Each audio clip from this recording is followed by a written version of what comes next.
You're listening to Joel Radio, and this is The Grind.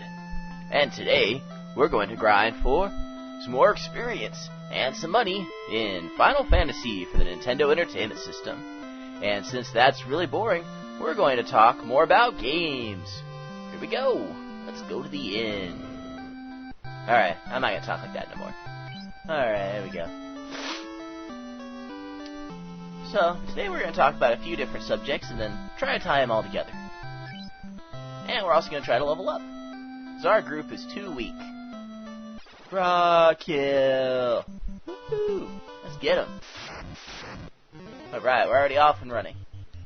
So, one of the first things we're going to talk about today is what is the difference between a first-party, second-party, and third-party game? We're also going to talk about the difference between real-time and turn-based games. And we're also going to look at the concept of peripherals, items such as the zapper and the power glove. We're going to muse a bit on why they never seem to do very well. And they always seem to sell poorly, and their support via software is usually fairly weak. And then we're going to kind of tie it all together with a few ideas on how these things all work together. So let's get going. So, you've probably heard the term before, first-party game, second-party game, third-party game. Or maybe second-party developer, first-party developer, whatever. So what does that mean? Well, it's pretty straightforward. A first-party developer is the company that makes the system that the game is on. So if you're playing on a Nintendo system, the games that you're playing, if they're made by Nintendo, are first-party games. And third-party game is also kind of easy to track. Third-party is a company that's completely not affiliated with the company that made the hardware. So, if you're playing a game that's made by, say, Capcom or Konami, some company that has no relation with Nintendo except they make games for their systems, then you're playing a third-party game. The second party, though, is the type that's a little bit more difficult to track down and get your head around. Because a second-party developer is a company that is separate from the company that makes the system, but they work for that company making games for them. So, you can be an independent company, but you could be making games using properties that are owned by the first-party developer. A great example of this is Rare. Rare started out as an independent game company in the late 80s with games like Battletoads, and they went on to eventually become an in-house developing company for Nintendo working with Nintendo properties, most notably Donkey Kong Country. At the time that they started work on the Donkey Kong Country games, they were offered by Nintendo to make either a Donkey Kong franchise or a Kid Icarus franchise, and they chose they chose Donkey Kong because it was just a better known property. It did better in Japan. Kid Icarus did pretty well in America, but not very well in Japan at all. That's why there were never any sequels with that one Game Boy game, which once again did way better in America than it did in Japan. But Kid Icarus was built on the Metroid framework. It was built, with the same engine as Metroid, and Metroid once again did better in America than it did in Japan. So I guess it all kind of fits together. But Metroid did well enough overall that they warranted multiple sequels. Although not as many as the full games that Nintendo offers. The ones that are they're bigger franchises. You see a new Mario game on every system, but you don't always see a new Metroid game, or at least you didn't used to. Oh man, I got poisoned. There we go. Oh, don't kill him. Alright, so that's kind of what it's about, with first, second, and third party. And that's something I've been asked before, and I figured that maybe straightening it out here would help out. Hopefully whoever is asking me will watch this video, or I don't know. Anyways, so what is the difference between a real-time and a turn-based game? These are some phrases that get thrown around a lot, and some people have gotten a bit confused on what they mean. Real-time is not like the setting of the game. It's not that it takes place in the modern age or anything. Real-time is a game in which all the action happens all at once. Nobody's taking turns. Most action games fit into this category. There are action real-time games in almost every genre. There's very few genres that do not offer a real-time option. Maybe card games and certain board game subgenres have no real-time option, but most games have that option, and many games, I would say the vast majority, are real-time. So in that case, what is turn-based? Turn-based games are games in which you take turns going with some other entity, be it another player or the computer, or some way or another. You're not always going. You're taking turns with something. Good examples of this is early board games like Monopoly, and card games, like Rummy. Those games you take your turn, then they take their turn. This game is a turn-based game, Final Fantasy. I choose what my guys do, and then they take turns with the monsters going throughout the round. It's kind of a hybrid, though, because it's not my guys go, then their guys go. It's we all go together, and the fastest goes first, and the slowest goes last each round. There's usually a random element thrown in, which helps to make it not always exactly the same. And we're just about out of antidotes, so I think we're going to have to go to town after this fight, because we do not have enough to heal everybody. Hopefully we will survive to the antidote store. We might have to use a potion on our thief to get that far. Some other turn-based games would include Advance Wars. The whole series has pretty much been turn-based. Shining Force for Sega systems. Magic the Gathering is a great example, turn-based. One of the interesting things, going back to first-party developers, is there have been hundreds of third-party developers over the years. All sorts of different companies have sprung up selling games. But there's a very short list of first-party developers, because to be a first-party developer, you've had to have made a system. Okay, I think we're going to survive to the item store to get that guy a potion. Antidote. The list is actually pretty short. This is the highlights of it right here. Nintendo, Atari, Sega. Buy a potion. I'll buy a few more potions. 3DO, Neo Geo, Sony, Microsoft. That's pretty much it. They were the guys that made a few other systems that didn't do very well, like the TurboGrafx-16 people, and Nokia made the N-Gage. And nowadays, I guess you could say Apple as well, since they make the iPhone and the iPad, which are gaming systems. They're kind of casual gaming systems. I don't know if they count. They can go on the list, sure. Alright, so on to the next thing. What's up with peripherals? You see them around. They usually put out 2 or 3 for every gaming system that you see. But what are they about? What's the deal? Why is it that many peripherals just kind of disappear? Or they get very little support, very, very few games made for them. And I think the answer to that is very simple.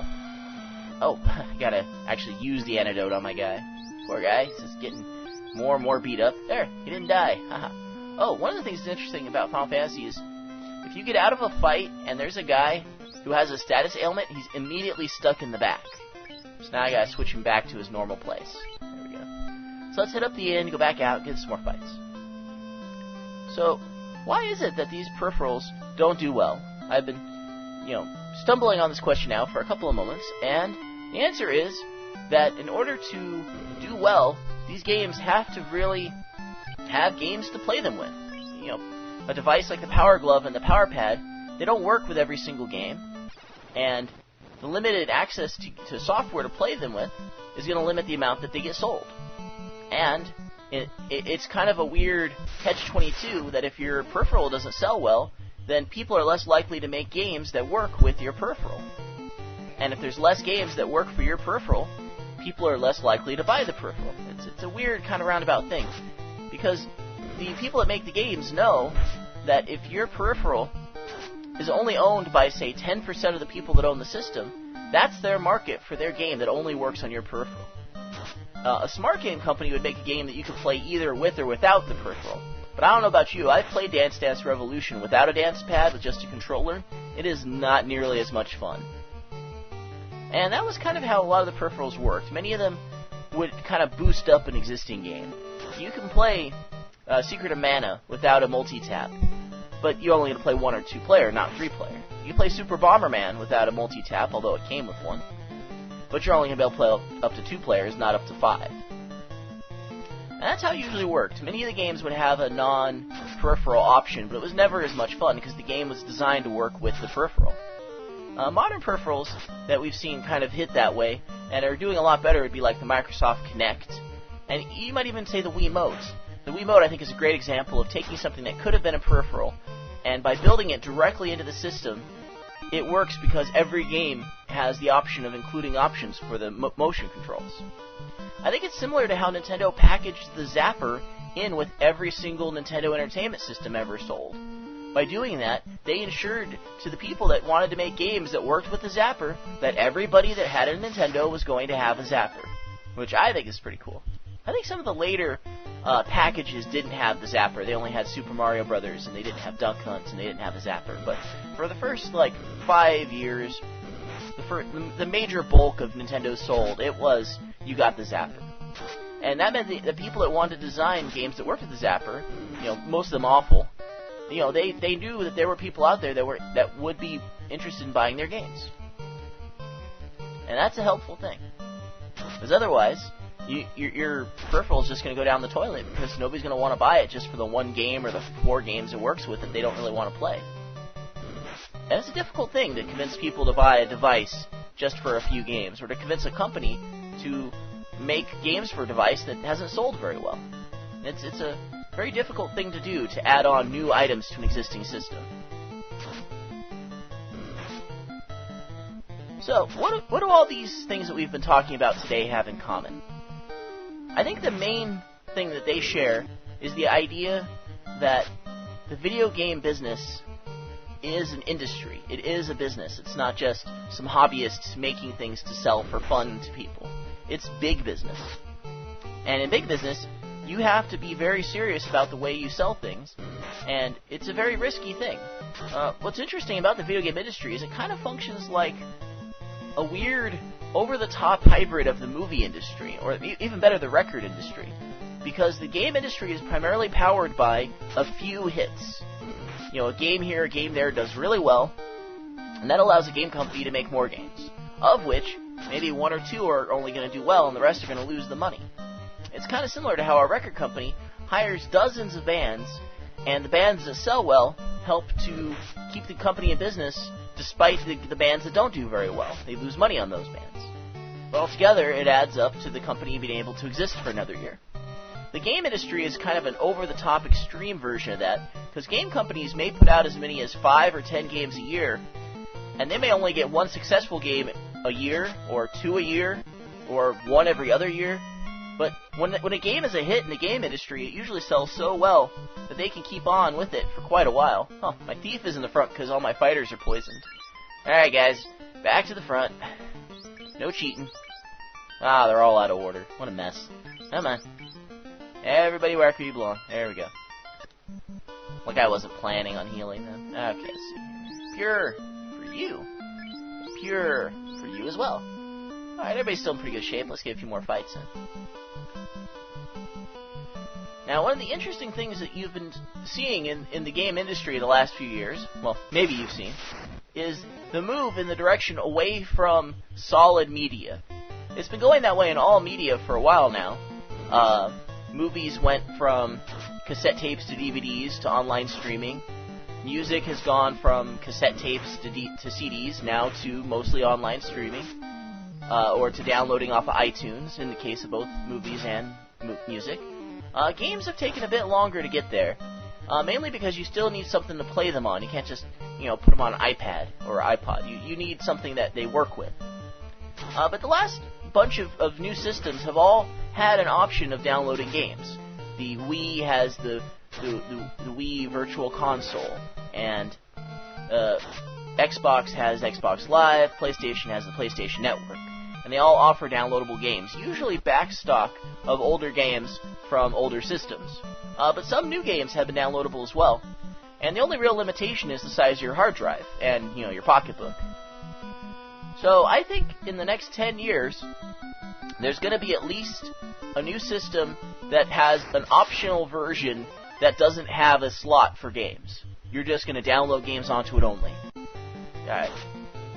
And I think that it'll have no slot for media. It'll just go on about his business, and you'll download games off the internet. It doesn't even have to have that big a hard drive. Say big enough to hold about 20 games, a couple hundred gigabytes, and then the rest would all be kept on the cloud. You would have the rights to games, but you'd only be able to keep so many in your system at a time. You would just keep, if you didn't have any reason to play Grand Theft Auto 6, you could take it off your hard drive for a while, just keep your saves, and when you feel like playing it again, re-download it. And then you'd have room for another game. And then later on, we'd even have bigger hard drives so you could keep all your games if you really felt like it, if you wanted to buy the fancy hard drive. I'm not sure if there'll be any system that's specifically online only, like Sony tried to do with that new version of the PSP, but I'm guessing that they will go in that direction eventually, where you'll buy your new PlayStation 6 or whatever, and there won't be discs in the store. There won't be any cartridges, there won't be anything. You'll just plug it in, hook it up to your Wi-Fi, and start putting games on it. Just download them all off the internet. I'm gonna heal this guy a little bit. And I think that you can look at each of the things we're talking about, and they all associate to how video games are big business. The idea of different levels of production for software. You got the company that made the hardware making their own games. You got them, hiring companies to work for them to make games using their characters. And you've got companies completely working on their own, making games. And they're all, pumping out millions of different copies of games, selling millions of them, making billions of dollars. And you've got different kinds of games out there. And I would say over the last 20 years, games have been moving away from turn-based towards real-time. Turn-based games were great for old-time programming because you didn't have to program interactions that happened in real-time, which made it easier for more independent-style companies to make games without having to do the difficult kind of processing necessary for an action game. But now the systems have gotten smarter, the software, the programming's gotten a little bit easier, and most anyone can make an action game. It used to be a bit more difficult, but now anybody can do it. So I think that that's going to be the bigger trend, away from turn-based games. Although on cell phones, I think there might be a push towards turn-based, asynchronous turn-based, where you wait for the other guy to take a turn, and it could be hours, if not days, for them to take a turn, but because you're both on your cell phone carrier network, as soon as they make their turn, you're notified, and then you can take your turn. And that's a pretty cool thing for people, because sometimes when you're on a cell phone, you don't have time for a dedicated game, but you have time to make a turn here, a turn there. I think that's pretty cool. And then also with peripherals, I think that there are going to be some interesting new peripherals on the horizon, but it's always difficult to do a peripheral that's not tied in directly to the system. So hopefully, there'll be more peripherals tied into new systems that'll just come with it. Like the next Xbox should definitely come with the new version of the Kinect. It shouldn't be something you buy on the side. It should be like literally built into the system. And I think with that, we've worn this episode down to a fine point. Dial in to Joel Radio again soon for the next installment of Joel Grinds.